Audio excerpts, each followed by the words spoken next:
Halo 3's ending is beautiful. Almost a decade later, the power this game's ending has over me is strong. From the incredible music usage in the level, to the location the level takes place in, to the way it wraps up a trilogy's worth of stories and characters in a way that I personally find satisfying, I want to tell you about why I love this game so much, and why its ending resonates with me in a really powerful way. If you find yourself enjoying the video, a like and a share would always be appreciated. And let's begin.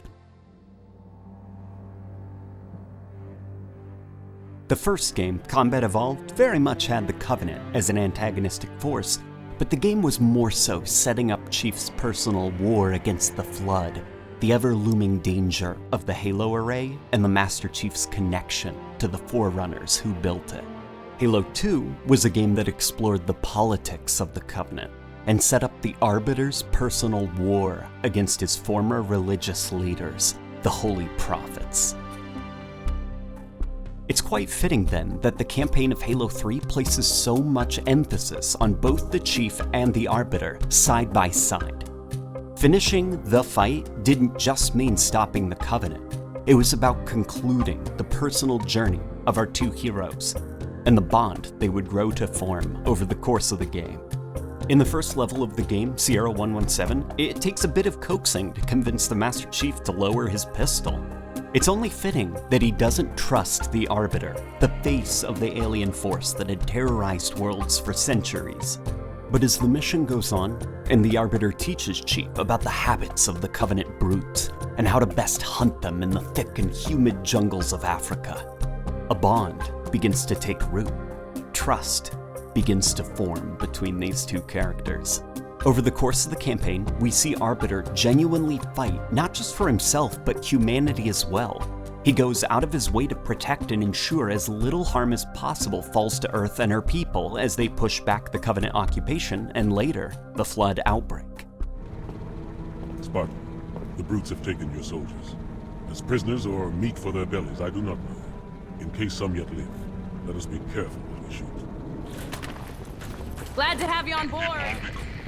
Let us move the survivors up to the head. One single flood spore can destroy a species. Were it not for the Arbiter's counsel, I would have glassed your entire planet. The Arbiter genuinely fights for humanity during this campaign. He doesn't place greater importance on his own kind. In his personal war against truth, humans and elites are all brothers and sisters in arms, and the Chief notices this. Nearing the end of the campaign, when the Prophet of Truth is finally cornered, Master Chief stands back and lets Arbiter deal the killing blow. The Covenant's desire to activate Halo was a threat to all life, but the Arbiter's reasons for fighting ran deeper. For all the centuries of lies, enslavement, and indoctrination, the years and years of deliberate manipulation and subjugation his people went through, the blood that is on the elite's hands due to the Prophet's lies. The Holy Prophet of the Covenant needed to die by the Arbiter's hand, and Chief let Arbiter have his victory. I am truth, the voice of the Covenant. Asshole, you must be silenced.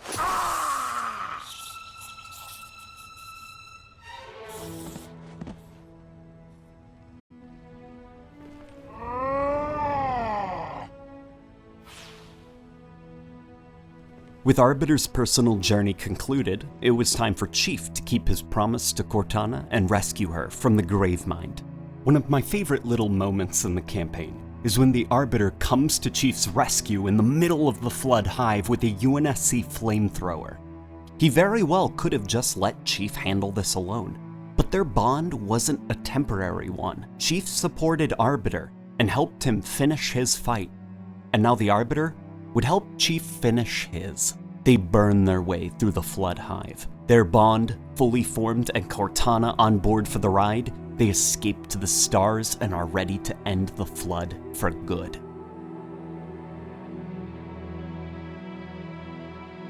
Here at the final level of the game, the trilogy comes full circle. The game had been foreshadowing where this all would be going, and most overtly, the very loading screen of Halo 3 where you see a Halo ring being assembled is heavy foreshadowing. Chief, Johnson, and Arbiter land on a very familiar Halo. They fight their way through high-quality recreations of very familiar environments from Combat Evolved, with the intention of lighting the incomplete Halo ring to finish off the Flood for good. The end of this game is like stepping through time and returning to where it all started, where Chief and Cortana learned of Halo's purpose, learned of the Flood, where Arbiter's failures to protect the ring led him on his path to uncovering the truth about the Covenant lie. It's like seeing history repeat itself when all our heroes are in the control room of the ring. And history, unfortunately, does repeat itself as Guilty Spark turns on our heroes. He doesn't want the ring activated yet, otherwise it'll destroy the unfinished Halo. He becomes hysterical and guns down Johnson in a moment of rage. What follows is an incredibly clever gameplay moment that allows the player to personally take up Johnson's Spartan laser and destroy the insane AI. We've seen modern Halo struggle with having what could have been powerful gameplay moments take place in unskippable first-person sequences or just cutscenes. Halo 3 wants the player to be in control of this very moment. It wants you to point your Spartan laser at Spark and destroy him yourself. I've seen some people wishing that this was more like a cool cutscene, or that Guilty Spark was more mechanically complex and acted kind of like a boss battle. And to do that, I think would be misunderstanding the point of this scene. This isn't a video game boss battle. This is a moment of pure emotion as you put a powerful laser through Guilty Spark's eye and end him for good. To turn this moment into a video gamey sequence with a health bar and boss phases and mechanics would make the moment less organic. Rob it of the thing it's trying to do, marry story with gameplay. Instead of making this a cutscene, Bungie wanted you to do it yourself. In a somber cutscene following Guilty Spark's destruction, the Chief holds Johnson as he dies from his wounds. Johnson asks Chief to finish the mission, light the ring, and send him out with a bang. Determined to honor Johnson's request, Chief prepares the ring for firing, with full confidence that he'll be able to escape alive due to something kinda clever that the campaign had set up earlier. You see, over the course of the campaign, the Master Chief had been finding these strange, scattered, and abstract terminals that are written from the point of view of an ancient Forerunner artificial intelligence. Like a confession booth in a church, these terminals are the AI's personal confessions to the Master Chief about how it betrayed its Forerunner creators and allowed the Flood to run rampant hundreds of thousands of years ago. It sat in mournful regret for thousands of years about the sin it committed, knowing that it was responsible for the extinction of the Forerunner race. And here, it knows what Chief is about to do in the modern day. It knows that the unfinished Halo ring will tear itself apart upon activation. Seeing as the AI is integrated into the Halo systems, it'll hold the ring together as long as possible in order for Chief to escape alive. Will this personal confession wash the AI clean of the sins it committed? No, but it will bring the AI peace to know that it perished in atonement, that despite all the sins it committed in life, it'll die saving lives instead of ending them when the Halo activates for the final time. Determined to end the conflict, Chief lights the ring, and he and Arbiter take to the unfinished surface of the ring and hop into Johnson's Warthog. It's here that I should probably mention that Halo 3's soundtrack is absolutely stellar. It's a culmination of years of learning, hard work, and personal skills being grown. Halo 3's soundtrack is incredibly reactive and responsive to player actions, and while the loud, memorable tracks like One Final Effort are obviously fantastic, what always stuck out to me in the soundtrack was the glue pieces, the atmospheric ambience, the whisper like soft choirs, the muted drums and synths and heavenly strings. I have entire folders on my computer full of these atmospheric music pieces. Halo 3, in my opinion, is at its best during these quiet moments, when the, as Marty O'Donnell put it, pieces that I call glue that are just kind of ambient, smushy sounding pieces. glue tracks are creating and establishing a holy and magical ambience in between gunfights, setting the tone just right and making the environments feel larger than life, wholly magical.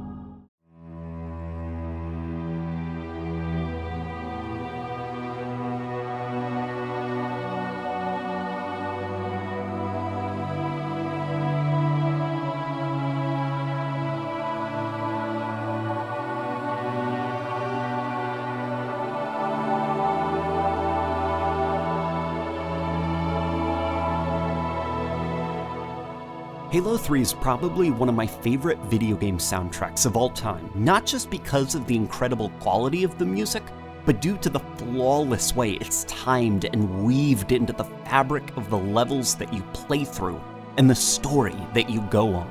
There's this famous video of someone who edited the music out of a rather emotional scene in the movie E.T. Without the music, this scene is awkward, stiff, hard to watch, and really boring. The famous director George Lucas even personally said that he believed sound and music make up about half of a film's spirit. And I think that Halo 3 is a game where this sits true as well. Disabling the music of Halo 3 on the Master Chief Collection turns it into this incredibly stiff experience with no weight or gravity.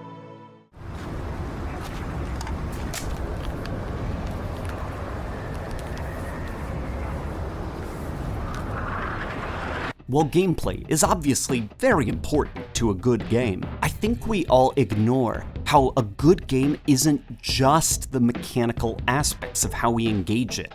It's a combination of the visuals, gameplay, music, and execution that truly make a masterpiece what it is. When I think of Halo music, Halo 3's rendition of A Walk in the Woods springs to mind.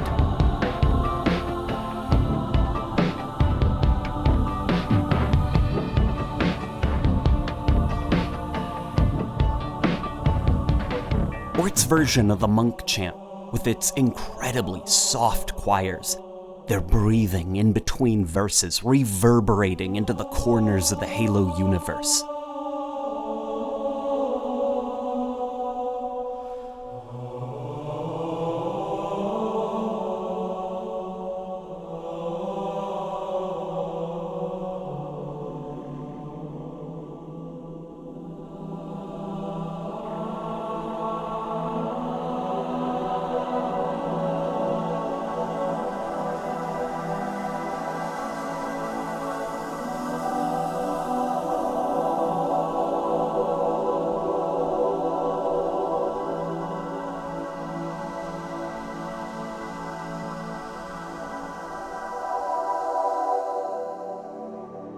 The musical soundscape that Marty O'Donnell, Michael Salvatore, C. Paul Johnson, Nile Rodgers, and so on created for Halo 3 is a work of art, in my opinion. It's a soundtrack that still makes the hair on my arms stand up even as an adult. It's one that I constantly reflect on nostalgically, and it's informed a lot of my preferences in music as an adult. I love it, and the way that it drives the conclusion of the game is something beautiful.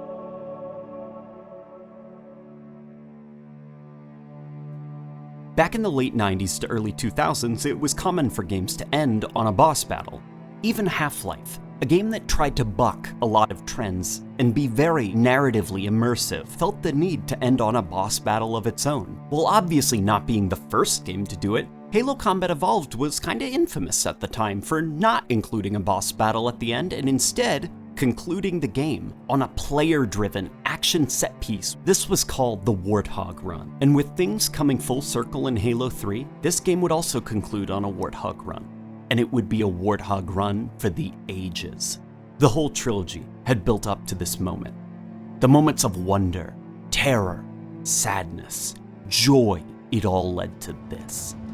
As you push the Warthog forward, familiar sounding drums fill your ears. Then a rising, heavenly choir, a recreation of this iconic choir piece from Combat Evolved.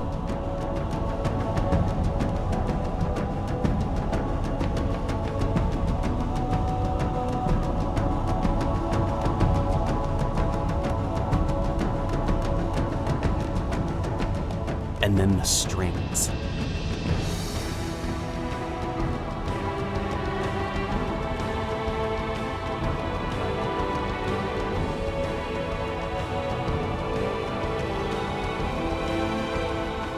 And then the piano.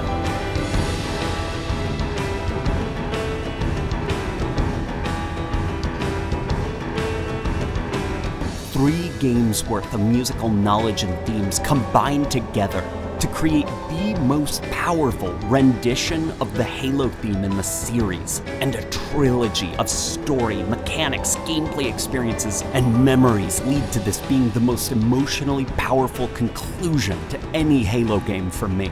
Have you ever felt like the music always gets to the cool part of the song right as you make jumps? It's not just you. The developers designed it to be this way.